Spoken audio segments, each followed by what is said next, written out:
The champagne flutes clinked around me like a chorus of tiny bells, each sound a reminder that I didn't belong here. Crystal chandeliers cast fractured rainbows across the marble floors of the Sinclair estate, and I stood in the corner of the grand ballroom, balancing a silver tray that weighed more than my entire paycheck. My feet ached in the too tight shoes the catering company had provided, and the black dress they'd given me was a size too small, cutting into my ribs with every breath. I was invisible here. That's what I told myself as I weaved through clusters of people who wore more money on their wrists than I'd see in a year.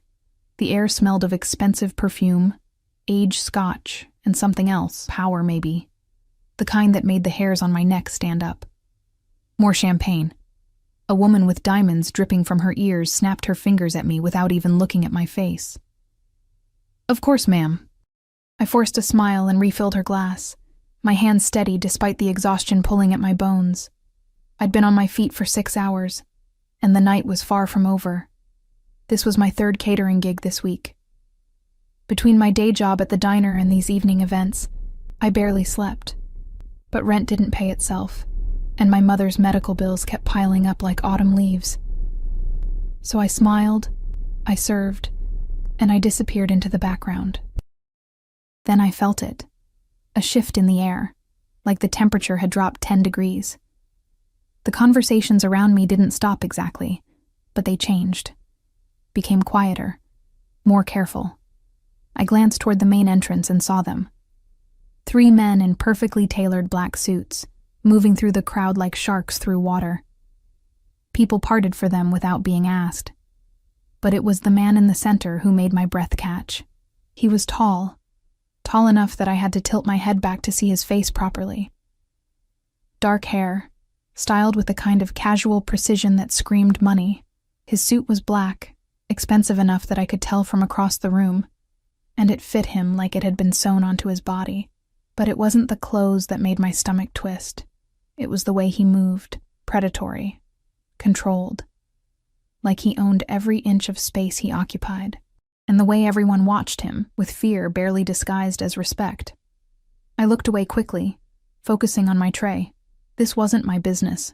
These weren't my people. I just needed to get through the next 2 hours, collect my pay, and go home. "Careful," another server whispered as she passed me.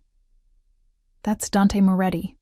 The name meant nothing to me, but the warning in her voice did. I kept my head down, moving along the perimeter of the room, refilling glasses and collecting empty plates, but I could feel eyes on me, his eyes maybe, though I told myself I was being paranoid. Why would someone like that even notice someone like me? I was backing away from a group of laughing guests when it happened. My heel caught on the edge of an ornate rug. I stumbled, and the tray tilted. Time slowed as I watched a full glass of red wine arc through the air, tumbling end over end in a perfect spiral. It landed with a splash that seemed to echo in the sudden silence. All over the front of an impeccably white suit jacket. My heart stopped. I looked up, and up, and up, until I met eyes so dark they looked black in the chandelier light. Cold, assessing, dangerous. Dante Moretti stared down at me, red wine dripping from the lapel of what was probably a $5,000 suit. His expression didn't change, didn't flicker with anger or surprise. Just nothing. Which was somehow worse. "I'm so sorry," I stammered, grabbing napkins from my tray with shaking hands. "I'm so sorry. I didn't see. I wasn't looking." I reached toward him to blot the wine, and one of his companions, a man built like a brick wall, moved forward like he was going to intercept me. But Dante raised one hand, barely a gesture, and the man stopped instantly. "It's fine," Dante said, his voice low and smooth, with an edge that made my skin prickle. "No, it's not. I was babbling now, my face burning with humiliation. Everyone was watching. Everyone. "I'll pay for the cleaning. You'll what?" His eyebrow arched slightly. "Do you have any idea what this suit costs?" The question wasn't cruel exactly, just factual, which made it worse. "I'll work it off," I said desperately. Whatever it takes. I'm so sorry." He studied me for a long moment, and I felt like an insect under a microscope. Then his lips curved into something that wasn't quite a smile. "You work for Sinclair Catering?" "Yes, tonight." I mean, I'm contracted for tonight. I was still holding the napkins uselessly. Please, I need this job. I can't afford to lose it. Something flickered in those dark eyes. Interest? Amusement? I couldn't tell. What's your name? Emma. Emma Chen. The words tumbled out before I could think better of giving this man any information about myself. Well, he plucked the napkins from my trembling fingers and handed them to the brick wall man. You're right. You can't afford to lose your job, but you also can't afford to replace my suit. My chest tightened. This was it. He was going to have me fired, maybe even sue me. My mother's face flashed through my mind, pale, weak, hooked up to machines I was already struggling to pay for. However, he continued, and I held my breath. Accidents happen. I blinked. What? You heard me. He adjusted his cufflinks. Platinum, I noticed stupidly, and the wine-stained jacket didn't seem to bother him at all. Consider yourself fortunate that I'm in a generous mood tonight. Relief flooded through me so fast I felt dizzy. Thank you. Thank you so much. I really didn't mean, but perhaps. He interrupted, his voice dropping lower. You should watch where you're going. These events aren't playgrounds for clumsy little girls. The condescension in his tone hit me like cold water. Clumsy little girls. I'd spent the entire night being invisible, being dismissed, being treated like furniture by people who wouldn't last a day doing what I did. And this man, this stranger in his expensive suit, was looking at me like I was a child playing dress-up. Something in me snapped. I'm not clumsy, I said, my voice sharper than I'd intended. I've been on my feet for 6 hours serving people who don't even see me as human. Maybe if you and your friends didn't take up half the walkway, I wouldn't have had to navigate around you. The silence that fell was absolute. The brick wall man's hand moved inside his jacket. Another of Dante's companions stepped closer. But Dante himself, he just stared at me with an expression I couldn't read. Excuse me? His voice was dangerously soft. I should have stopped. Should have apologized again, backed down, remembered my place. But exhaustion and frustration and 3 years of being invisible had built up inside me like steam in a kettle. You're acting like I ruined your life over a wine stain, I continued, my hands clenched into fists. It's just a suit. You probably have 50 more at home. Meanwhile, I'm going to have to skip meals this week to make sure I don't lose this job because some spoiled... I caught myself, but too late. Some spoiled what? Dante took a step closer, and suddenly the room felt smaller. He smelled like sandalwood and something darker, dangerous. Please, finish your thought. My survival instincts were screaming at me to shut up, to run, to do anything but keep talking. But my mouth had disconnected from my brain. Some spoiled rich guy who's probably never worked a real day in his life is looking down on me like I'm nothing. The words hung in the air between us. One of his men muttered something in Italian that sounded like a prayer or a curse. But Dante's expression didn't change. He just studied me with those bottomless dark eyes, like he was trying to solve a puzzle. Then he smiled. It was a terrible smile, all teeth and no warmth. Spoiled, he repeated, tasting the word. That's refreshing. Most people are more careful with their words around me. Maybe most people don't have anything to lose, I shot back, even though my heart was hammering against my ribs. Oh, Emma Chen. He said my name like he was memorizing it.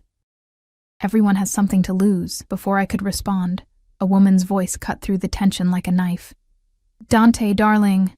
A stunning blonde in a dress that probably cost more than my car glided toward us, her smile wide and predatory.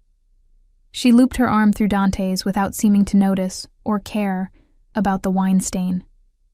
I've been looking everywhere for you, she purred. Then her eyes slid to me with the warmth of a snake. Is there a problem with the help? The way she said help made my teeth clench. No problem, Dante said smoothly, his attention shifting away from me like I'd ceased to exist. Just a minor spill. Nothing that can't be cleaned. Nothing that can't be cleaned, like I was the stain. The blonde laughed, a sound like breaking glass. Well, come along. Senator Morrison wants to speak with you about that property development. As she led him away, Dante glanced back at me one last time. His expression was unreadable, but something in his eyes made my blood run cold. "Be more careful, Miss Chen," he said quietly. "The next person you call spoiled might not be so forgiving." Then he was gone, swallowed by the crowd of expensive suits and designer dresses, leaving me standing alone with my empty tray and racing heart. I should have felt relieved. The encounter was over. I'd kept my job. I'd probably never see him again. But as I picked up the wine-stained napkins from the floor, my hands were shaking for an entirely different reason than before. Because the way Dante Moretti had looked at me in those final seconds wasn't angry.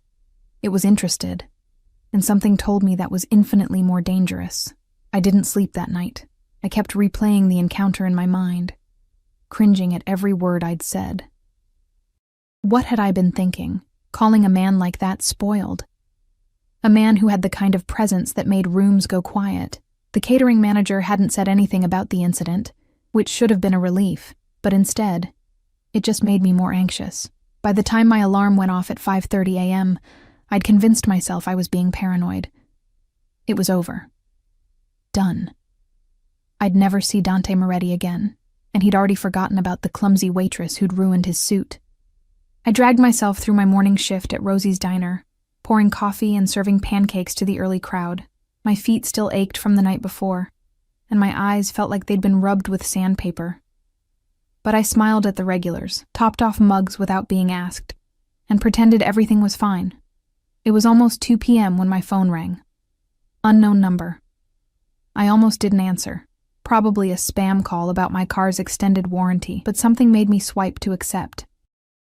"Is this Emma Chen?" A woman's voice, professional and clipped. "Yes?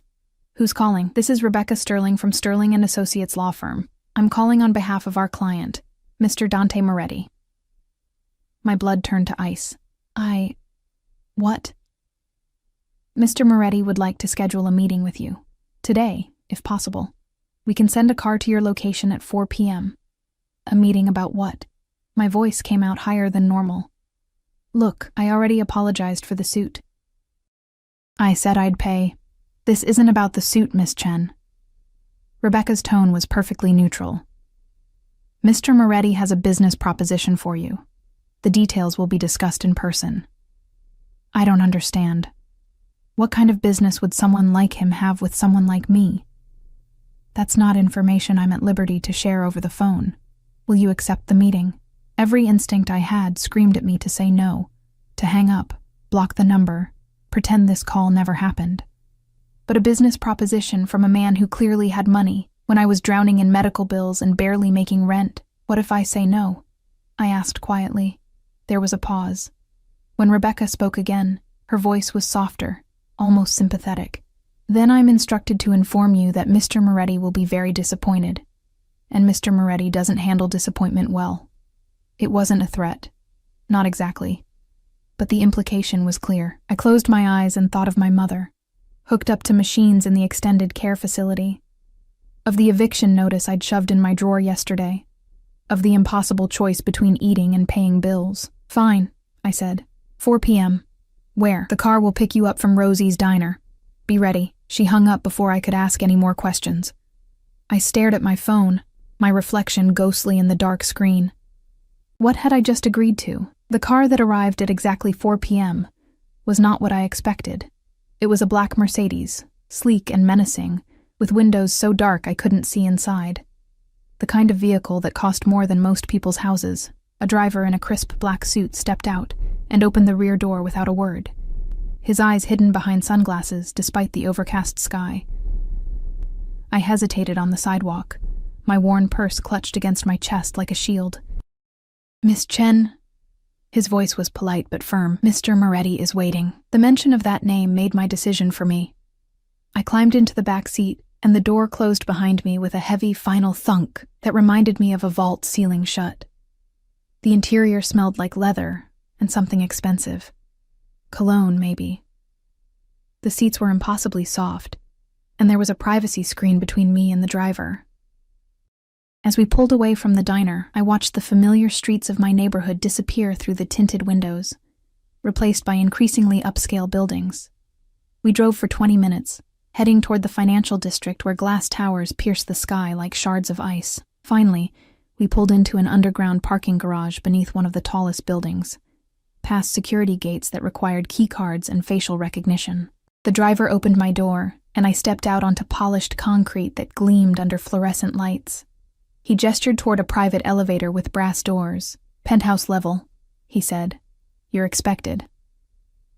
The elevator ride was silent except for the soft classical music playing from hidden speakers. I watched the numbers climb, 10, 20, 30, 40, until they stopped at PH. The doors slid open with a whisper. I stepped into a foyer that looked like something from an architecture magazine.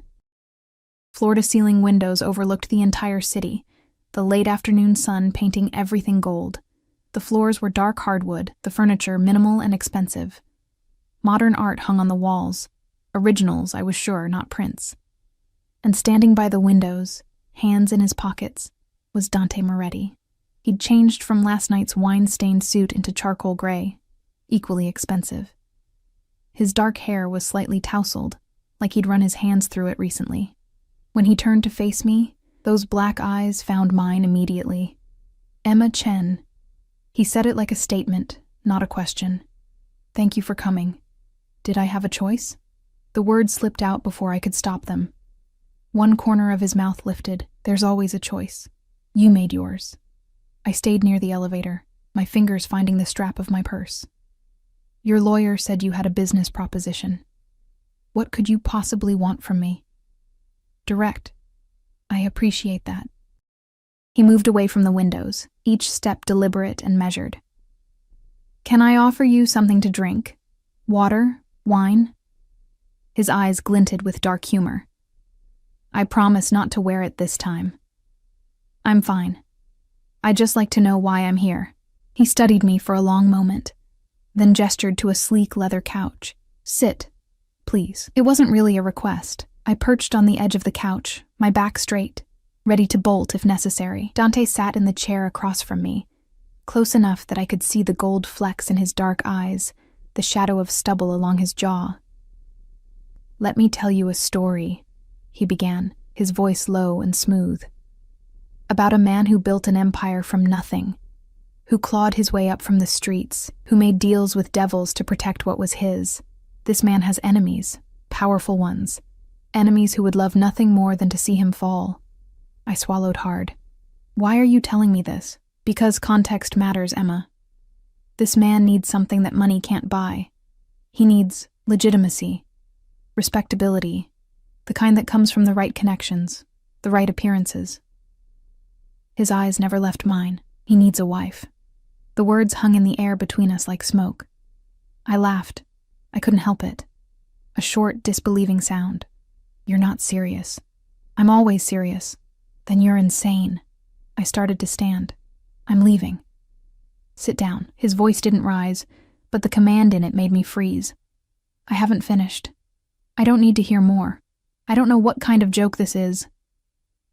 "Your mother is at St. Catherine's Extended Care Facility," he interrupted, and my blood turned to ice. "Stage 4 lung cancer. The treatment is experimental, not covered by insurance. Your bills are currently at $237,000 and climbing. You work 3 jobs, the diner, catering, and weekend shifts at a convenience store. Your rent is 2 months overdue. You have $17 in your checking account." Horror crawled up my spine. "How do you—" "I make it my business to know things." He leaned forward, elbows on his knees, and the movement brought him closer. Too close. Especially when someone interesting crosses my path. "Interesting?" I choked out. "I spilled wine on you and called you spoiled." "That's not interesting, that's just stupid." "It's honest. Do you know how rare that is in my world? Everyone wants something, everyone has an angle. But you—" He tilted his head, studying me like I was a painting in a museum. "You looked at me like I was just another entitled, rich asshole. No fear, no calculation, just anger. Is that what this is about? Your ego couldn't handle being called out?" "My ego is perfectly intact." That dangerous smile again. "This is about opportunity, for both of us." I shook my head, trying to process what was happening. "You want me to marry you, a complete stranger, because I was rude to you at a party. I want you to marry me because I need a wife who appears genuine, who has a compelling story. The daughter of immigrants, working herself to death to save her mother. It's perfect. The press will eat it up. My associates will see it as me settling down, becoming more stable. And what do I get out of this insanity? Your mother's medical bills, paid in full, the experimental treatment, the best doctors, a private room, everything she needs, a penthouse apartment in the city, a salary of $50,000 a month for the duration of our arrangement, and when we divorce, after a suitable period, a settlement of $5 million. The numbers made my head spin. That kind of money could change everything. My mother could live. I could breathe. I could sleep without nightmares about eviction notices and debt collectors. "This is insane," I whispered. "This is business." "Why me? You could have anyone. Someone from your world, someone who knows how to—" "That's exactly why not them." He stood, moving to a bar cart and pouring himself 2 fingers of amber liquid. "Anyone from my world comes with baggage, expectations, family alliances I don't need. You're clean. Simple. And after last night, I know you won't bore me." "I called you a thug last night," I said, the memory surfacing. "When you walked away with that blonde, I heard myself say it to another server." He paused, glass halfway to his lips, then laughed. A real laugh, dark and rich. "Did you?" "I didn't hear that part, though it's not inaccurate." "So you are—" I couldn't say it. Couldn't voice what I suspected. "Careful, Emma." He took a sip of his drink. Some things are safer left unspoken. My hands were shaking. I pressed them together in my lap. What would this marriage actually entail? Public appearances, charity events, dinners with my associates. You'd live here, in this penthouse. We'd need to appear convincing, affectionate in public. But your private life would remain your own. Separate bedrooms. No expectations beyond the performance. For how long? 2 years. Long enough to serve its purpose. Then we part ways amicably. You get your money, your mother gets her treatment, and we both move on with our lives. I looked around the penthouse, at the art worth more than my life, the view that made me feel like I was floating above the city, the man who held my future in his hands like it was nothing. "I need time to think. You have until tomorrow morning, 9 a.m. After that, the offer expires, and you go back to your $17 and drowning in debt." He set down his glass with a soft click. "The car will take you home. Think carefully, Emma. Opportunities like this don't come twice." I stood on shaking legs and walked toward the elevator. When the doors opened, I stepped inside and turned back. Dante was watching me, silhouetted against the windows, looking like a king surveying his kingdom. "What if I say no?" I asked. His expression didn't change. "Then I'll be disappointed." And like I said, I don't handle disappointment well. The doors closed, and I was alone with my reflection and the impossible choice before me. I didn't go straight home. Instead, I had the driver drop me at St. Catherine's. I needed to see her, needed to ground myself in reality before I made a decision that would change everything. My mother was asleep when I entered her room. The machines beeped softly, monitoring her vitals. She looked so small in the hospital bed, her skin paper thin, her breathing shallow. The cancer was winning. We both knew it. The experimental treatment was a long shot, but it was the only shot we had, and I couldn't afford it. I sat in the chair beside her bed and took her hand. It was cool and fragile, like bird bones. "Hey, Mom," I whispered. Her eyes fluttered open, and she smiled. That same warm smile she'd given me my whole life, even when things were falling apart. Even when Dad left. Even when the bills piled up. Even now, dying. "Emma, sweetheart, you didn't have to come. You should be resting. I wanted to see you." She squeezed my hand with what little strength she had. "You look troubled." "What's wrong?" "Everything," I wanted to say. A dangerous man just offered me millions of dollars to be his wife. I spilled wine on a mafia boss, and now my life is spiraling out of control. I'm terrified and tempted, and I don't know what to do. "Just tired," I said instead. Work was busy. "You work too hard, baby. You need to take care of yourself. I'm fine, Mom. I wish I could do more for you. Her eyes glistened. You do everything. You always have. I'm so proud of you, Emma. So proud. The words broke something in me. I laid my head on the edge of her bed, still holding her hand, and let the tears come silently. She stroked my hair with her free hand, humming the lullaby she used to sing when I was small, the same one her mother had sung to her in Mandarin, passed down through generations. Whatever you're facing, she murmured, you're stronger than you know. You have steel in your spine, just like your grandmother. You'll make the right choice. But what was the right choice? Take Dante's offer and save my mother's life, but sell myself into a contract with a dangerous man, or refuse and watch her die, knowing I could have saved her. I stayed until the nurses did their evening rounds, then kissed my mother's forehead and promised to come back tomorrow. The night air was cold against my face as I walked the 6 blocks to my apartment. I couldn't afford another cab, and the bus didn't run this late. The streets were mostly empty, just a few homeless people huddled in doorways, and the occasional car passing by. I climbed the 3 flights to my studio apartment and unlocked the door. The space was tiny, barely room for a bed, a kitchenette, and a small bathroom. But it was mine. Or it had been, before I fell behind on rent. I collapsed on my bed without changing clothes and stared at the water-stained ceiling. $50,000 a month, $5 million settlement.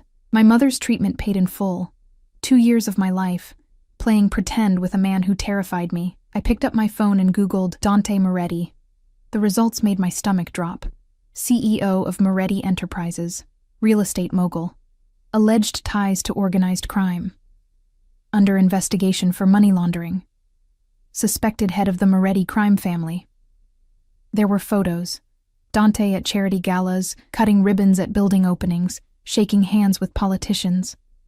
Always surrounded by large men in suits. Always with that same controlled expression. And photos of him with women, beautiful women, draped on his arm like accessories.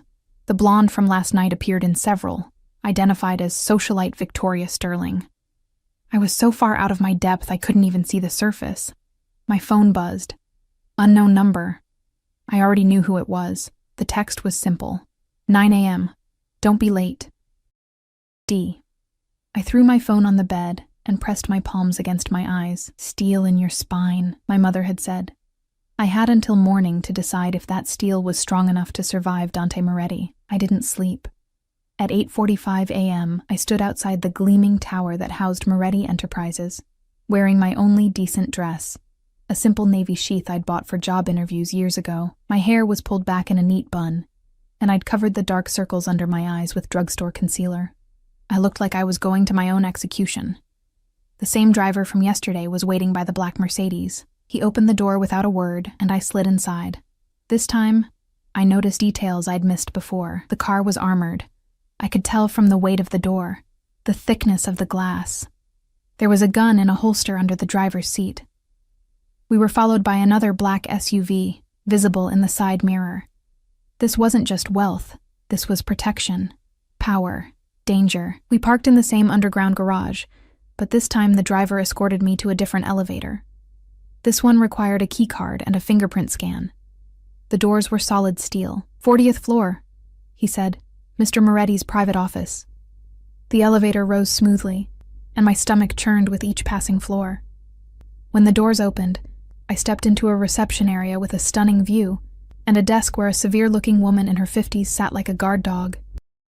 Miss Chen, she said without looking up. Mr. Moretti is expecting you, through those doors. I walked across the marble floor, my heels clicking too loudly, and pushed open the heavy wooden doors. Dante's office was massive, all dark wood and leather, with windows that showcased the entire city skyline. He stood behind his desk, talking on the phone in rapid Italian. When he saw me, he held up one finger in a wait gesture and finished his conversation. Si, capisco, fallo. He hung up and pocketed his phone, then looked at me with those dark, assessing eyes. You came. I came. Have you made your decision? I walked to the center of the room, my purse clutched in both hands. Every instinct screamed at me to run, to get out while I still could. But I thought of my mother's smile, her weakening hand in mine, the lullaby she'd hummed. I thought of $17 in eviction notices, and a lifetime of struggling. I thought of what my grandmother would have done. Pragmatic, fierce, willing to sacrifice for family. I have conditions, I heard myself say. Dante's eyebrows rose slightly. Do you? Yes. I lifted my chin, meeting his gaze even though my knees were shaking. My mother gets the treatment immediately. I want that in writing before I sign anything. And I want to visit her whenever I need to. No restrictions. Done. I keep working at the diner. I'm not going to just sit around playing housewife.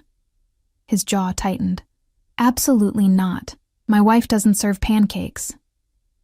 Then I guess you don't have a wife. I turned toward the door. Wait.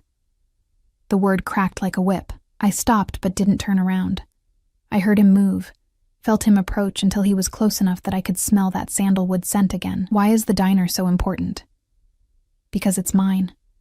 The only thing in my life that's real, that I chose. If I'm going to sell myself to you for 2 years, I keep that one piece of who I am. Silence. Then, 3 days a week. Morning shifts only. And you quit the other jobs. I turned to face him.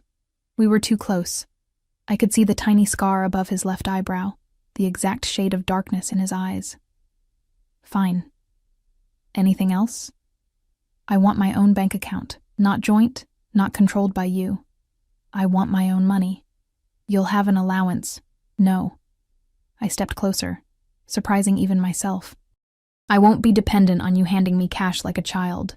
I want my own account, my salary deposited there, under my control. Something flickered in his eyes. Respect? Surprise? Very well. He pulled his phone out and typed something quickly. My lawyers will have the contracts ready by this afternoon. We'll review them together. Anything else? I should have said no. Should have quit while I was ahead, but my mouth kept moving. What's the real reason you're doing this? And don't tell me it's about legitimacy or business. A man like you doesn't need to get married for that. Dante was quiet for a long moment. Then he turned away, moving to the windows, his hands in his pockets. My father built an empire, he said finally, but he built it in blood and shadows. When he died, he left me a choice. Continue his work, or let everything he sacrificed for crumble. I chose to continue, but times are changing. The old ways don't work anymore. If I want to expand, to move into legitimate businesses, I need to appear domesticated, trustworthy. So I'm window dressing. You're a strategic asset. He glanced back at me. And if I'm being honest, I'm curious. About what? About what happens when someone finally tells me no. You're the first person in a very long time who's looked at me like I'm just a man. Not a king. Not a monster. Just a man she finds irritating. And the honesty in his voice surprised me. You are irritating, I said. He smiled. A real smile this time, not the dangerous one. Then we should get along perfectly. Do we have a deal, Emma Chen? I thought of my mother, of the life I could give her, of the future this money could buy. I thought of steel spines and impossible choices. Yes, I whispered. We have a deal. Dante crossed the room in 3 strides and extended his hand. Then welcome to the family, future Mrs. Moretti. I took his hand, and his fingers closed around mine, warm, strong, possessive. And I wondered what I'd just agreed to. What monster I'd just made a bargain with. And why, when he smiled at me, I felt something other than fear flutter in my chest. The contracts arrived at 3 p.m., delivered by 2 lawyers in matching gray suits who spread documents across Dante's conference table like they were laying out battle plans. I sat across from them, trying to read legal jargon that might as well have been written in ancient Greek. This section outlines the financial arrangements, one lawyer explained, pointing to a page dense with numbers. $50,000 per month, deposited on the first of each month into an account solely in your name. The initial deposit of $100,000 will be made today, as a signing bonus. $100,000, more money than I'd ever seen in my life. And here, the second lawyer flipped to another section. The medical provision.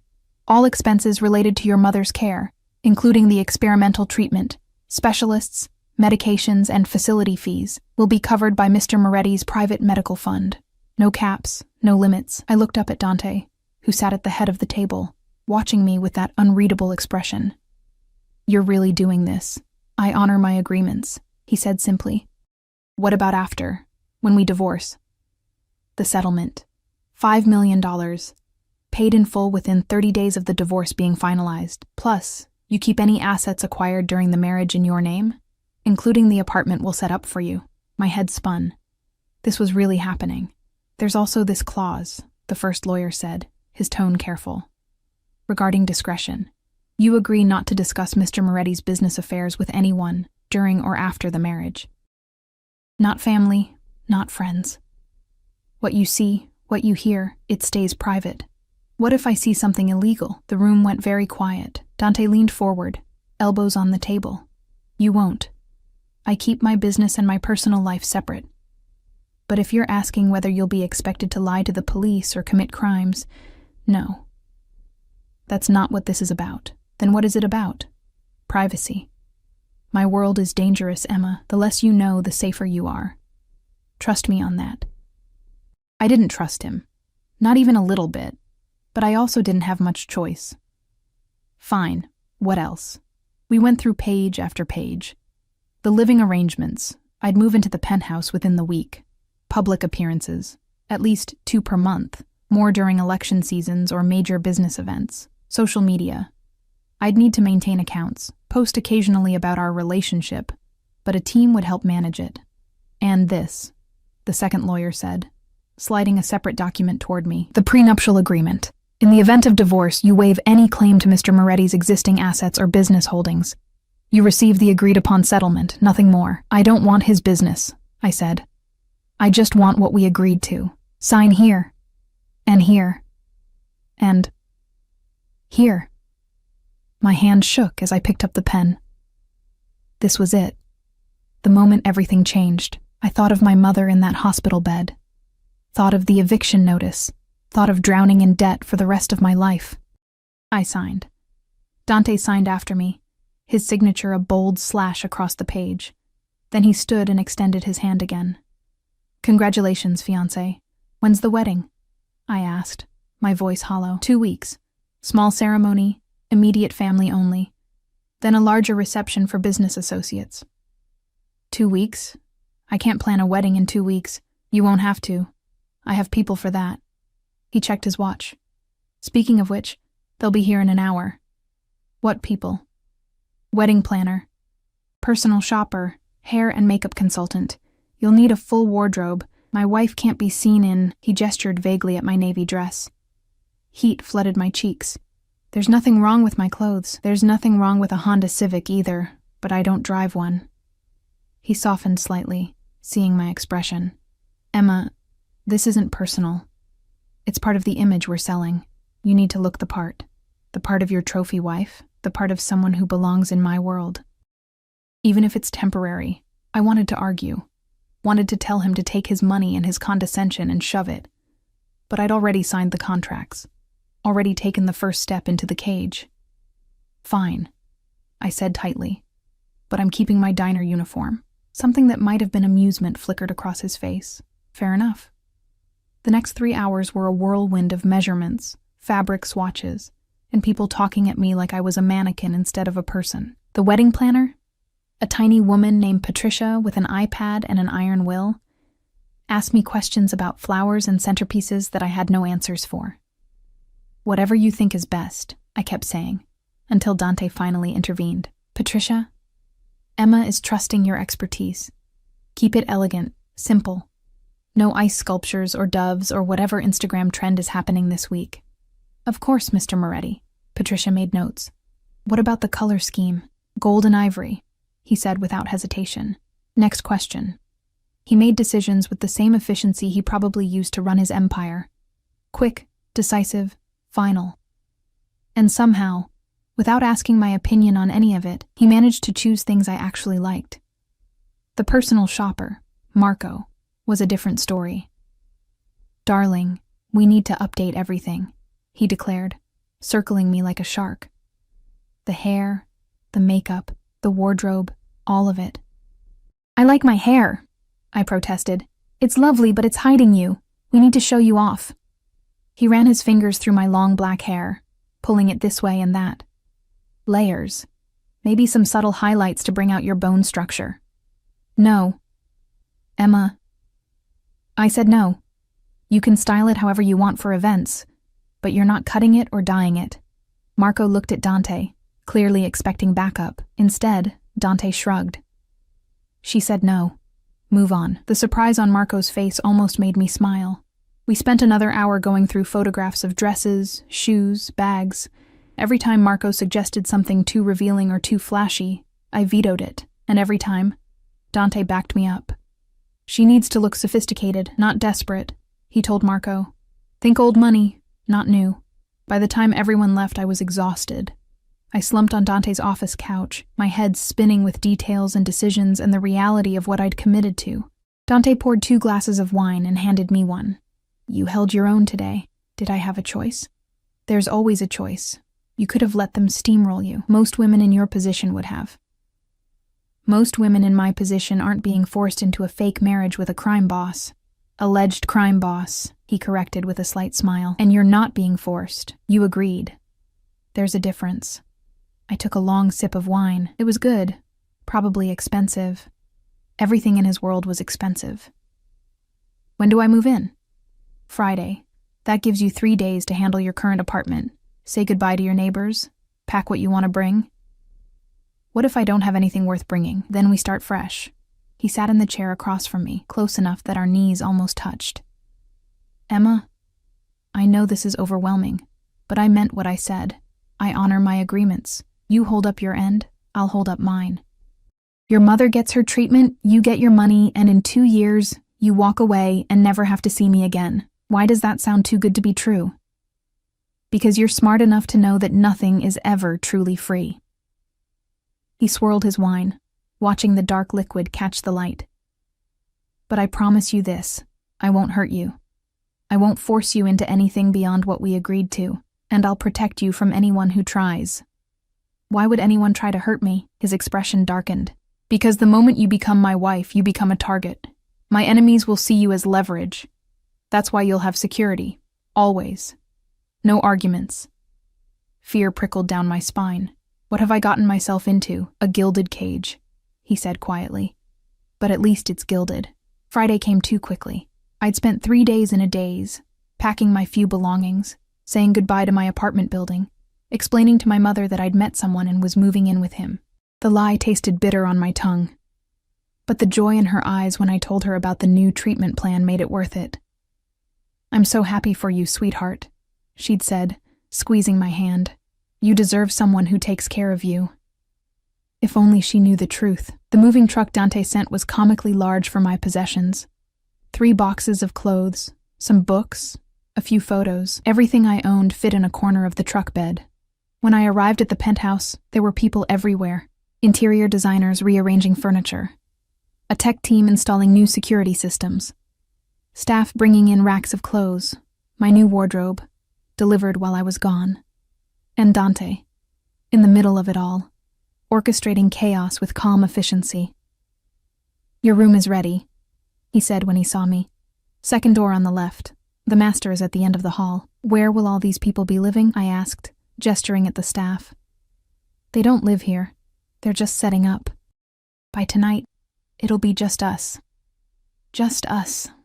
The thought made my stomach flip. He showed me to my room, and I stopped in the doorway, stunned. It was bigger than my entire former apartment.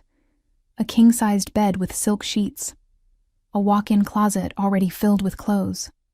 A bathroom with a tub big enough to swim in. This is too much, I whispered. This is the standard. For my wife. He said it matter-of-factly, like he was discussing the weather. The closet is stocked with basics. Marco will bring more options tomorrow. There's a laptop on the desk if you need to work. The Wi-Fi password is taped to it. I set my 3 pathetic boxes on the floor, suddenly feeling like a child playing dress-up. Emma. Dante's voice was softer now. I turned to find him watching me with an expression I couldn't read. This is your home now. I know it doesn't feel like it yet, but it will. Take time to settle in. Rest. We have dinner with my lawyer at 8 to go over the final wedding details. But until then, the penthouse is yours. Where will you be? In my office. I have work. He paused at the door. If you need anything, just ask. There's an intercom system. Press the button by the bed and someone will come. Someone? Who? Staff? Housekeeper, chef, security, take your pick. He left me alone in my gilded prison. I unpacked slowly, hanging my cheap clothes next to designer pieces that cost more than I used to make in a month. I put my mother's photo on the nightstand. Arranged my books on the shelf, romance novels and thrillers, worn and dog-eared from multiple readings. Then I sat on the edge of the bed and let myself cry. Not because I regretted my choice, but because my old life was gone, packed into 3 boxes and swallowed by this new existence. I was Emma Chen, future wife of Dante Moretti. Trophy, asset, prisoner in silk and gold. A knock on the door made me wipe my eyes quickly. Yes? A woman in her 60s entered, wearing a simple black dress and a kind smile. Miss Chen? I'm Margaret, the housekeeper. Mr. Moretti asked me to check if you needed anything. I'm fine, thank you. I've prepared some tea in the kitchen, and there's lunch if you're hungry. She hesitated. It can be overwhelming, all of this, but it gets easier, you'll see. Have you worked for him long? 10 years. He's a good man, Miss Chen. Complicated, yes. Dangerous to his enemies, certainly, but good to those under his protection. She smiled. And now that includes you. After she left, I wandered to the kitchen and found the tea. Jasmine, my favorite. How did he know? Had he researched that too, along with my bank account and medical bills? I took the tea to the window and looked out over the city. Somewhere down there, my mother was receiving the first round of her new treatment, the experimental drugs that might save her life. Because of the deal I'd made, because I'd sold myself to a man I barely knew. Worth it. I whispered to my reflection, it's worth it. I repeated it until I almost believed it. Dinner with the lawyer was excruciating. Dante's attorney, Robert Sterling, Victoria's father, I realized with a jolt, went through every detail of the wedding ceremony with clinical precision, the guest list, the vows, the photo opportunities for the press. We'll announce the engagement tomorrow, he explained. Just a simple statement. Young love, swept off her feet. That sort of thing. The media will eat it up. What if they dig into my background? I asked. We're prepared for that. Daughter of immigrants, working multiple jobs to support her sick mother, swept off her feet by the city's most eligible bachelor. It's a fairy tale. They'll love it. Dante sat beside me, his hand resting on the back of my chair. Possessive, proprietary, playing the role already. What about Victoria? I asked quietly. Won't she have something to say about this? Robert's expression tightened almost imperceptibly. My daughter understands business arrangements. She'll be fine. Business arrangements, I echoed. Is that what she was too? Emma. Dante's voice held a warning. No, it's a fair question. Robert leaned back in his chair. Victoria and Dante have known each other since childhood. There was an expectation. But expectations change. She'll adapt. I doubted that. I'd seen the way Victoria looked at Dante at the party, like he was hers, bought and paid for. Moving on, Robert continued. The ceremony will be at the Ashford estate. 200 guests. Press will be controlled. Approved photographers only. Emma, you'll need to make a statement to the media. We'll write it for you. I can write my own statement. Both men looked at me in surprise. Can you? Robert's tone was patronizing. I'm not an idiot, I snapped. I can string words together without your help. Emma has a degree in English literature from State, Dante said quietly. She's more than capable. I stared at him. How did he know that? I hadn't mentioned it. Robert cleared his throat. Very well. Draft something and send it to me for approval. We talked for another hour about seating arrangements, menu selections, the honeymoon, a weekend trip to his estate in the Hamptons for appearances, separate rooms, of course. By the time Robert left, my head was pounding. You look exhausted, Dante observed. I am exhausted. This is insane. All of it. Welcome to my world. He poured himself a scotch. Get used to it. This is just the beginning. How do you live like this? Every move calculated, every word measured. Practice.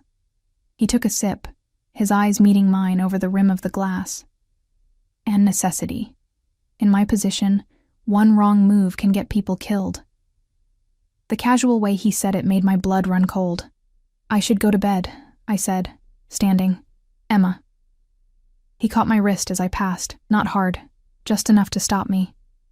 His hand was warm, his grip gentle despite the strength I could feel there.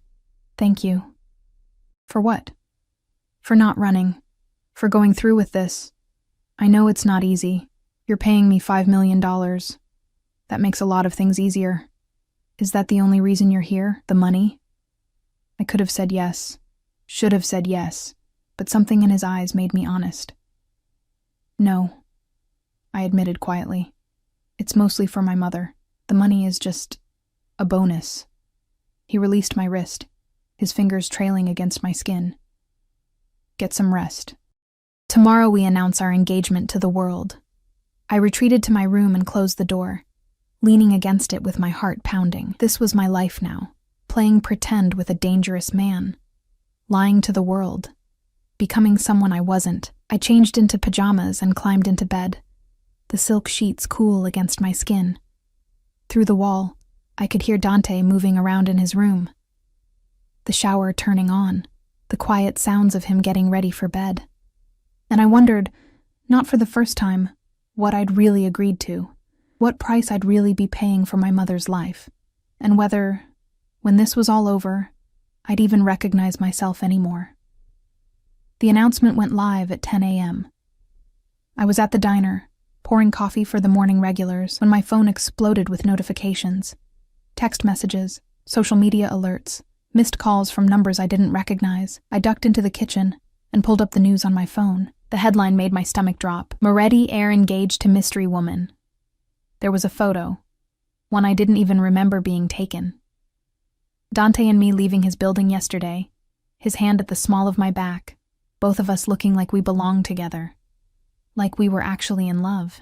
The article was worse. Dante Moretti, CEO of Moretti Enterprises and one of the city's most eligible bachelors, announced his engagement today to Emma Chen, 26. According to sources close to the couple, Moretti was swept off his feet by the hardworking daughter of Chinese immigrants. Chen, who works multiple jobs to support her ailing mother, met Moretti at a charity event last week. The whirlwind romance has culminated in an engagement that friends describe as meant to be. Whirlwind romance. Meant to be. I wanted to laugh or scream or both. Emma! My boss, Rosie, appeared in the doorway, her phone in hand and her eyes wide. Is this true? You're engaged to Dante Moretti? Yes, it happened fast. Fast? Honey, you didn't say a word. When did you even meet him? Last week. At a catering event. Rosie's expression shifted from shock to concern. She'd known me for 3 years, knew about my mother, knew how hard I struggled. Emma, sweetheart, are you sure about this? That man is... There are rumors. I know what people say. I cut her off gently. But he's been good to me. And he's taking care of my mother's medical bills. Understanding dawned in her eyes. Oh, honey. I need to do this, Rosie, for her. She pulled me into a hug that smelled like coffee and cinnamon rolls. Then I'm happy for you. But you be careful, you hear me? And you better still come visit after you're some fancy society wife. I'm not quitting, I said. I'll still work mornings 3 days a week. You're marrying a billionaire and you want to keep slinging hash? She laughed. You're something else, Emma Chen. The rest of my shift was a blur of customers asking questions, congratulations I didn't deserve, and pitying looks from people who'd read between the lines. By the time I left at 2 p.m., I was emotionally drained. A black Mercedes was waiting outside. Not Dante's usual driver, but a younger man with sharp eyes and a holstered gun visible under his jacket. Mrs. Moretti, I mean Miss Chen, he corrected himself. I'm Marcus. Mr. Moretti sent me to take you home. I can take the bus. Mr. Moretti was very clear. You don't take the bus anymore. His tone was respectful but firm. Please, miss. My job depends on getting you home safely. I climbed into the car. feeling the weight of my new reality settle over me like a shroud. When I arrived at the penthouse, Dante was on the phone in his office, speaking rapid Italian. He gestured for me to wait, wrapping up his conversation with curt efficiency. "How was work?" he asked when he hung up. "Surreal." "Everyone knows." That was the point. He moved around his desk and I noticed he looked tired. There were shadows under his eyes, tension in his jaw. The response has been interesting. Meaning? Meaning my associates are surprised. The media is eating it up. And Victoria is furious. "I could have told you that would happen. She'll adjust." He said it with the confidence of someone used to people adjusting to his will. "We have our first public appearance tonight. Dinner at Marcello's. It's a restaurant I own. The press will be there, so we need to sell this." "Sell what exactly?" "That we're in love. That you're not just some arrangement." He stepped closer and my breath caught. "That when I look at you, I see my future wife, not a business transaction." "And how do we do that?" "By touching. Often. Small gestures. My hand on your back, your hand on my arm. Eye contact. Smiling like you enjoy my company." His lips quirked. "I know that last one will require acting. You're hilarious. I have my moments." He reached up and tucked a strand of hair behind my ear, the gesture intimate and possessive, like that. Natural, affectionate. "Can you do that?" My skin tingled where he'd touched me. "I can try." "Good. Wear the black dress. The one Marco brought yesterday. Hair down. The emerald necklace is in your jewelry box." "I have a jewelry box?" "You do now." Marcello's was exactly the kind of restaurant I'd imagined. Dim lighting, white tablecloths, prices that weren't listed on the menu because if you had to ask, you couldn't afford it. We were seated at a private table near the window, visible but separated from the other diners by a tasteful screen. Dante had been right about the press. Cameras flashed as we entered, photographers shouting questions that Dante ignored with practiced ease. His hand never left the small of my back, warm and steady through the thin fabric of my dress. "Smile," he murmured against my ear as we sat. "You're supposed to be happy." I forced my lips to curve, hoping it looked genuine. The meal was an exercise in performance art. Dante ordered for both of us in flawless Italian, his hand finding mine on the table, thumb stroking across my knuckles. When the wine arrived, he insisted on pouring mine himself. His eyes locked on my face like I was the only person in the room. "You're good at this," I said quietly. "At what?" "Pretending." Something flickered in his expression. "Who says I'm pretending?" Before I could respond, a commotion near the entrance made us both look up. Victoria Sterling swept into the restaurant like an avenging angel in designer heels, her father trailing behind her looking apologetic and furious in equal measure. "Dante," she said, her voice carrying across the room. "We need to talk." Every eye in the restaurant turned toward us. Dante's jaw tightened, but his voice remained calm. "Victoria, this isn't the time, isn't it?" She stopped at our table, her blue eyes blazing. "You're really going through with this farce? Marrying some nobody?" "Watch your tone," Dante said softly. But there was steel underneath. He stood, positioning himself slightly between Victoria and me. "Emma is my fiancée. You will treat her with respect." "Respect?" Victoria laughed, the sound brittle. "She's a waitress you're using to clean up your image. Everyone knows it." I should have stayed quiet, should have let Dante handle it, but the same anger that had made me call him spoiled surged up again. "If I'm such a nobody," I said, standing to face her, "why are you so threatened?" Her perfectly made-up face flushed. "I'm not threatened by you." Could have fooled me. I kept my voice level, channeling every ounce of dignity I had.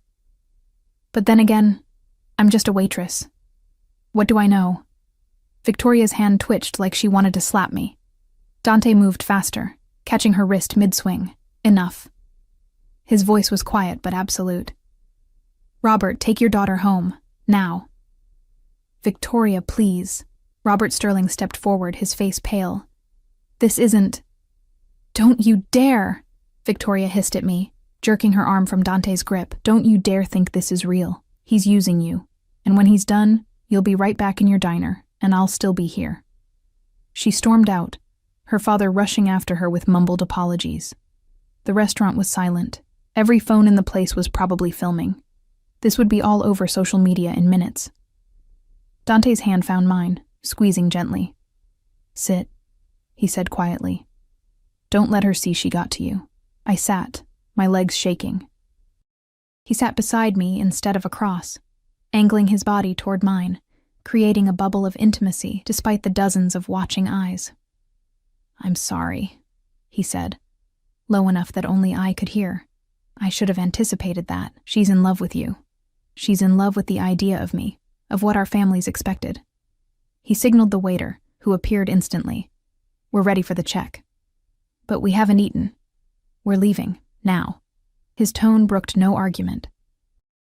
In the car, the privacy screen up, Dante's composure finally cracked. He ran a hand through his hair, exhaling sharply.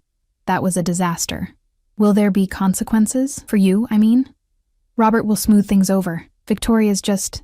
She doesn't handle change well. She called me a nobody. You're not." He turned to face me in the dim interior. "You held your own tonight. Most people fold when Victoria goes on the attack. I've dealt with worse than rich girls having tantrums." "I don't doubt it." His eyes searched my face. "Are you okay?" The question surprised me. Why wouldn't I be? Because this is harder than it should be. The scrutiny, the attacks. I brought you into this. Into my mess. I knew what I was signing up for. Did you? He reached up, and I thought he was going to touch my face, but he stopped just short, his hand hovering in the space between us. I'm not sure I did. The moment stretched, charged with something I couldn't name.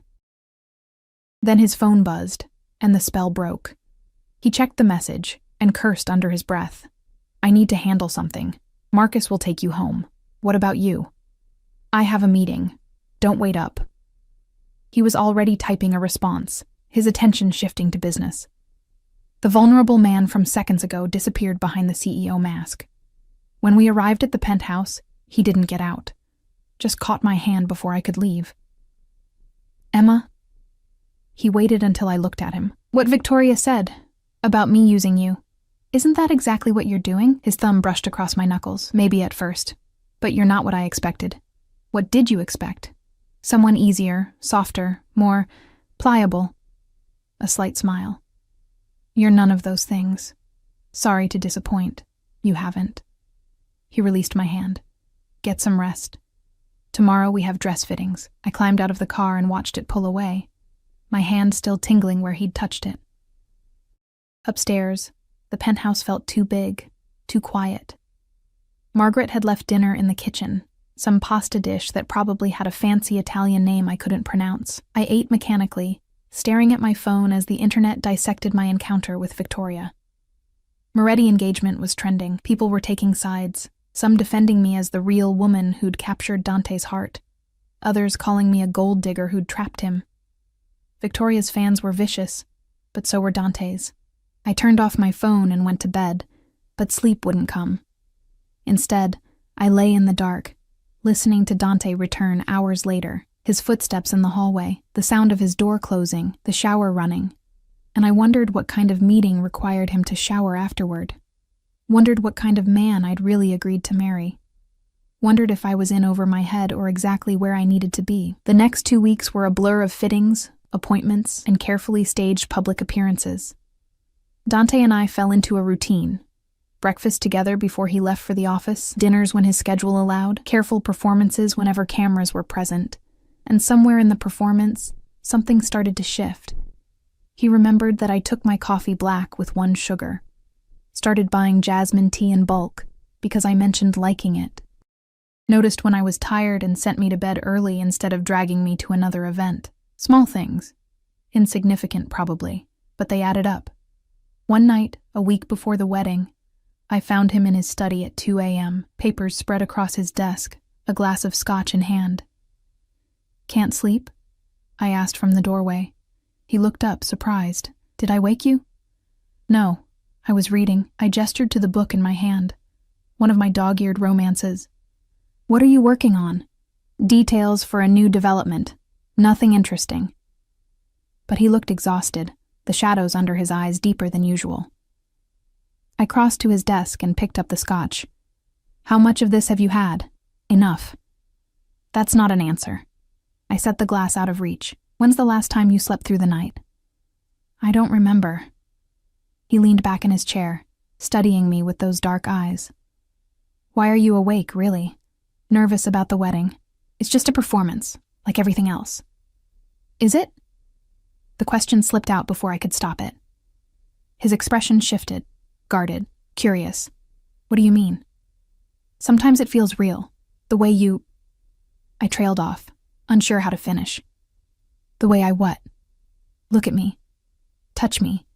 Like this isn't just business. Silence fell between us, heavy with things unsaid. Emma. His voice was rough. You should go to bed. Why? Because if you stay, I'm going to say things I shouldn't. My heart hammered against my ribs. Like what? He stood abruptly, moving around the desk until he was close enough that I could smell the scotch on his breath, the sandalwood of his cologne. Close enough that I had to tilt my head back to meet his eyes, like the fact that this stopped being just business the moment you called me spoiled, he said quietly. Like the fact that I think about you constantly. Wonder what you're doing. Whether you're happy, whether... He stopped himself. Go to bed, Emma. What if I don't want to? Then we're both in trouble. The air between us crackled with tension. I should have left. Should have put distance between us. This was a contract, an arrangement, nothing more, but I didn't move. Neither did he. Dante. Whatever I was going to say was cut off by his phone ringing, shrill in the quiet. He cursed and answered it, his expression darkening as he listened. When? A pause. I'll be there in 20 minutes. He hung up and looked at me, regret clear in his eyes. I have to go. At 2 a.m.? Business doesn't keep regular hours. He grabbed his jacket. I'll have security stay at the penthouse tonight. Don't leave without Marcus. Is everything okay? It will be. He paused at the door, looking back. Emma, what we were just talking about, I know. Forget it. It's late. We're both tired. But as he left, I knew neither of us would forget. And I knew that somewhere between the contract signing and now, this had become more than just a business arrangement. At least for me. I wasn't sure what that meant, or what I was going to do about it. Bloco 5, final. The wedding day arrived wrapped in golden sunshine and my growing dread. I stood in the bridal suite at the Ashford estate, staring at my reflection in the full-length mirror. The dress was stunning, ivory silk that flowed like water, delicate lace sleeves, a train that pooled behind me like spilled moonlight. My hair was arranged in soft waves, pinned with vintage pearl clips. The emerald necklace Dante had given me glinted at my throat. I looked like a bride. I felt like a fraud. You're beautiful, sweetheart, my mother said from her wheelchair, tears streaming down her face. The treatment was working.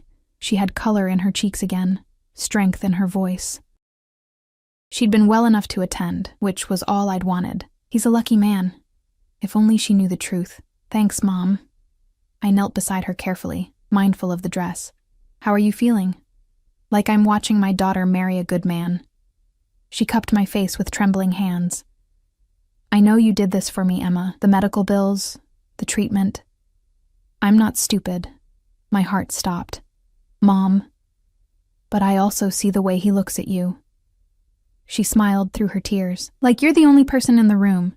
That's not fake, baby. That's real. Before I could respond, there was a knock. Patricia entered, her iPad clutched like a lifeline. 5 minutes, Emma. Are you ready? No. Yes. My mother was wheeled out to take her place, leaving me alone with my reflection and my racing thoughts. In the past 2 weeks, Dante and I had circled each other like wary cats, close enough to feel the heat, careful not to touch. After that night in his study, he'd pulled back, become professional again, but I'd catch him watching me when he thought I wasn't looking, and the intensity in his gaze made my breath catch. This was supposed to be simple, a contract. 2 years of performance, then freedom. But nothing about Dante Moretti was simple. The music changed. My cue. I took a breath, lifted my chin, and stepped into the hallway where my escort waited. Robert Sterling, of all people, offered his arm with a tight smile. Victoria sends her regrets, he said quietly as we walked. She's indisposed. I bet she is. For what it's worth, Emma, I think you're good for him. Dante's been different these past weeks. Lighter, somehow. I didn't know what to say to that, so I said nothing. The double doors opened, and 200 faces turned toward me. But I only saw one. Dante stood at the altar in a charcoal suit, his dark hair perfect, his expression unreadable. But when our eyes met, something shifted. His mask cracked just for a second, and what I saw underneath made my knees weak. Hunger, possessiveness, and something that looked terrifyingly like real emotion. I walked down the aisle on autopilot, hyper-aware of the cameras, the whispers, the weight of so many watching eyes. When I reached the altar, Robert placed my hand in Dante's. His fingers closed around mine, warm, steady, real. "You look beautiful," he murmured, low enough that only I could hear. "You clean up okay yourself." That dangerous smile flickered across his face. The ceremony was a blur. I recited vows I'd memorized but didn't mean. Promises of love and devotion and forever. Dante's voice was steady, his responses perfectly delivered. The performance was flawless. Until the moment the officiant said, "You may kiss the bride." Dante's hand came up to cup my face, his thumb brushing my cheekbone. "Last chance to run," he whispered. "Too late now." "Yes," he agreed. "It is." Then he kissed me. It was supposed to be simple. A brief press of lips for the cameras, but the moment his mouth touched mine, something ignited. His other hand found my waist, pulling me closer. My fingers curled into his jacket. The kiss deepened, became something real and raw, and entirely inappropriate for a church. When we finally broke apart, both breathing hard, the crowd erupted in applause, but all I could see was the look in Dante's eyes. No mask, no performance, just pure, unfiltered want. "Mrs. Moretti," he said, and the name sounded like a promise and a threat, all at once. The reception was held in the estate's grand ballroom, all crystal and gold, hundreds of guests in designer clothes, champagne flowing like water. Dante and I moved through the crowd like we'd been doing this our whole lives, his hand never leaving the small of my back, my smile never faltering. We danced for the cameras, his arms around me, his breath warm against my ear. "You're doing well," he said. "So are you." "Oscar-worthy performance. Is that what you think this is?" I looked up at him, searching his face. "Isn't it?" Before he could answer, a commotion near the entrance drew everyone's attention. The music stopped. Conversations died. A man entered. Tall, silver-haired, in an expensive suit that screamed old money, but it was the menace that rolled off him in waves that made my skin crawl. He was flanked by 4 men who looked like they ate nails for breakfast. Dante's entire body went rigid, his hand on my waist tightened almost painfully. "Marco Santini," he said quietly, and I heard the barely controlled rage in his voice. "Who?" "My father's old partner, my enemy." He released me, stepping forward. "Stay here," but I grabbed his arm. "Dante?" "Emma," he looked at me, and his eyes were cold, empty. The man I'd started to know vanished, replaced by someone dangerous. "Stay. Here." He crossed the ballroom, his men materializing from the shadows to flank him. The 2 groups met in the center of the dance floor like armies facing off. "Moretti," Santini said, his voice carrying through the silent room. "Congratulations on your wedding. I wasn't invited, but I came anyway." "You're not welcome here." Dante's voice was flat, controlled. "No? But we have so much to discuss, like the territory dispute on the waterfront, or the shipment that went missing last week, or—" His eyes found me, and his smile was predatory. "Your beautiful new bride." Ice flooded my veins. "Touch her and I'll kill you," Dante said simply. Santini laughed. "Such passion. But you see, Dante, marriage makes you weak, gives you something to lose, something I can take away." Everything happened at once. Santini's men moved. So did Dante's. Guests screamed, scrambling for the exits. I heard the unmistakable sound of guns being drawn. Then Dante was there, grabbing my hand, pulling me toward a side exit. Run! We burst through doors, down a corridor, his security surrounding us. Behind us, shouts, gunfire, chaos. What's happening? I gasped. He came to send a message, that I'm vulnerable now, that he can get to me through you. We reached a secure room, reinforced walls, no windows. Dante shoved me inside, his men taking positions outside. Lock the door, he ordered. Don't open it for anyone but me. Where are you going? To end this. His eyes were black, empty of everything except cold fury. Stay here, Emma, I mean it. He turned to leave, but I caught his jacket. Dante, wait. I can't. He pulled away. If I don't handle this now, they'll never stop coming. Never stop trying to use you against me. Then let them. It's not worth dying over. Something flickered in his expression. You're wrong. You are worth dying over. Before I could process that, he was gone. I locked the door with shaking hands and sank to the floor in my wedding dress, listening to muffled shouts and the distant crack of gunfire. This was my life now. Violence and danger, and a husband who just admitted I was worth dying for. A husband I'd started to care about more than I should.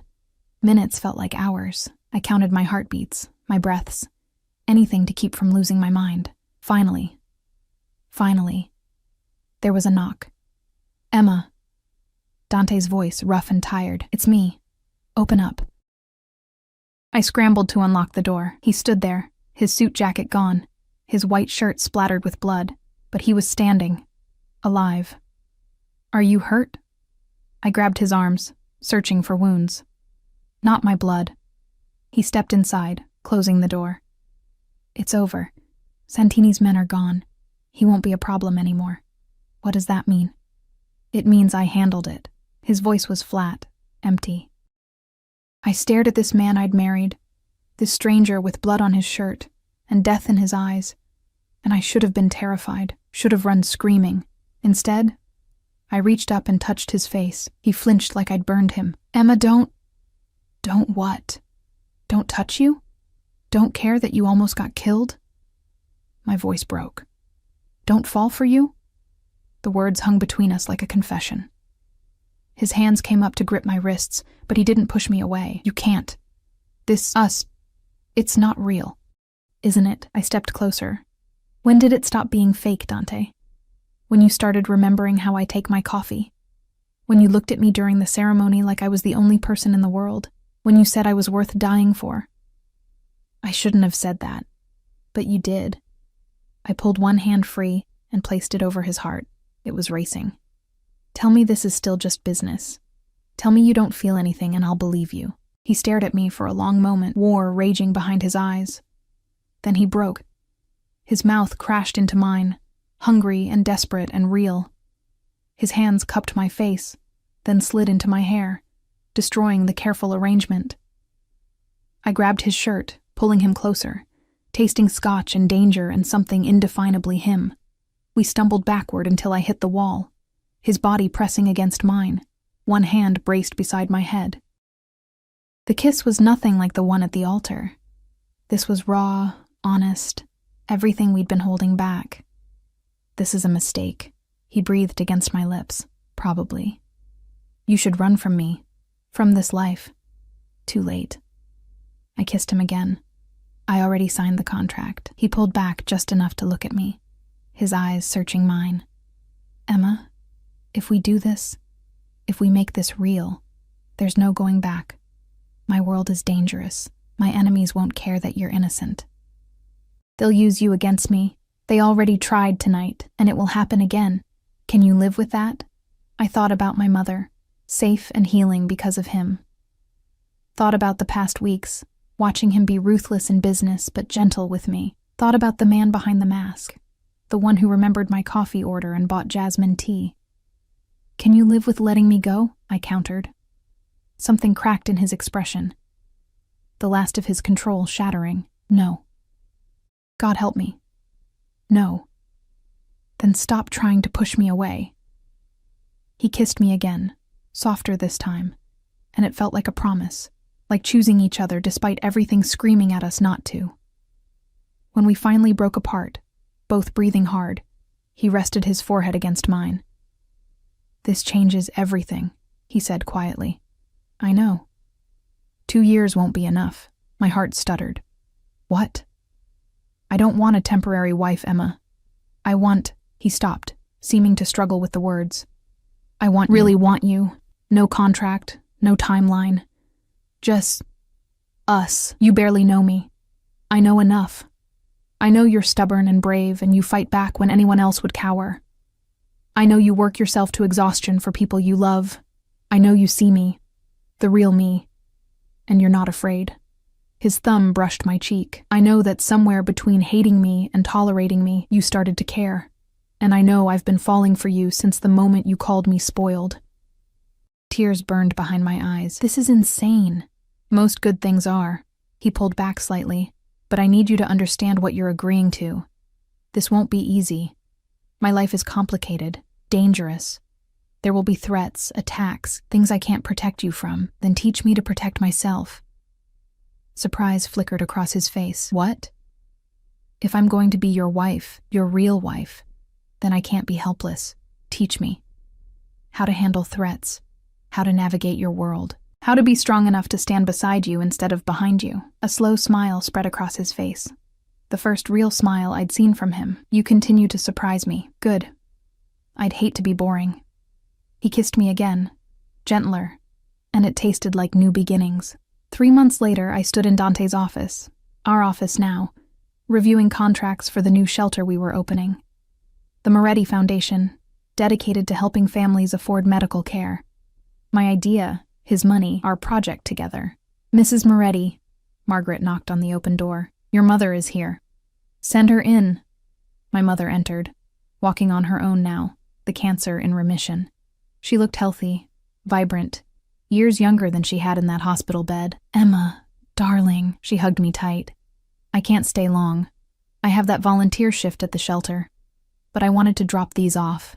She handed me a box of her famous almond cookies, and the familiar scent made me smile. You didn't have to. I wanted to. For you and Dante. She glanced around the office. Speaking of, where is your husband? Meeting with contractors. He'll be back soon. Good. I want to thank him again for everything he's done. She squeezed my hand. I was wrong, you know.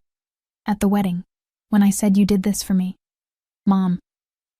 You did at first, but somewhere along the way, it became real. I can see it in your eyes when you look at him.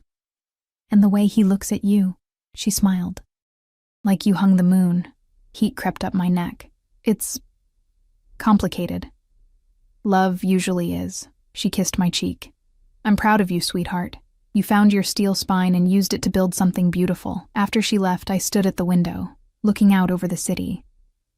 From up here, everything looked small, manageable. But I knew better now. Knew that danger lurked in shadows, that enemies plotted, that the price of loving Dante Moretti was constant vigilance. But I also knew it was worth it. Arms wrapped around me from behind, and I leaned back against Dante's chest. How was the meeting? I asked. Productive. The waterfront development is approved. He pressed a kiss to my temple. How's your mother? Good. Happy. She brought cookies. She always brings cookies. I could hear the smile in his voice. I think she's trying to fatten me up. Is it working? Maybe. He turned me in his arms, his dark eyes soft as they met mine. I have something for you. He pulled a small box from his pocket. Inside was a ring. Not the massive diamond I wore for show, but something simpler. A thin gold band with a single emerald. What's this? The engagement ring I would have given you if we'd done this the right way. If I'd courted you properly, earned your trust, asked you to marry me because we loved each other. Not because of a contract. Tears blurred my vision. Dante, I know we can't redo the past. Can't change how this started, but I want you to have this anyway, as a promise that every day going forward, I choose you. Not because of a contract or an arrangement, but because I love you. The words hit me like a physical force. He'd never said them before, not like this. I love you too, I whispered. You infuriating, dangerous, impossible man. He slid the ring onto my finger, next to the wedding band. Still think I'm spoiled? Absolutely. I stood on my toes to kiss him, and you still think I'm stubborn, without question. He kissed me back, deep and slow. But you're my stubborn waitress who calls me a thug. And you're my spoiled mafia boss who swept me off my feet. We stood there, wrapped in each other, the city sprawling below us. Two people who'd started as strangers, bound by a contract, who'd found something real in the performance. I thought about the terrified girl who'd spilled wine on a dangerous man's suit, who'd agreed to marry him to save her mother, who'd been so sure she could keep her heart locked away. That girl was gone. In her place stood a woman who'd learned to be strong, to fight, to love despite the danger, a woman who'd found her home in the arms of a man everyone warned her away from. No regrets? Dante asked quietly. I looked at the ring on my finger, at the man who'd given it to me, at the life we were building together. Not a single one. He kissed me again, and through the window I could see our reflection. Two people intertwined, inseparable, real. The contract that brought us together was long forgotten, replaced by something infinitely more binding. Love, choice, forever. And if that made me foolish, then I'd happily be a fool for the rest of my life. Because some cages, I'd learned, were worth staying in. Especially when they were gilded with love, built on trust, and opened from the inside. This was my life now. My choice, my love, and I wouldn't change a single thing.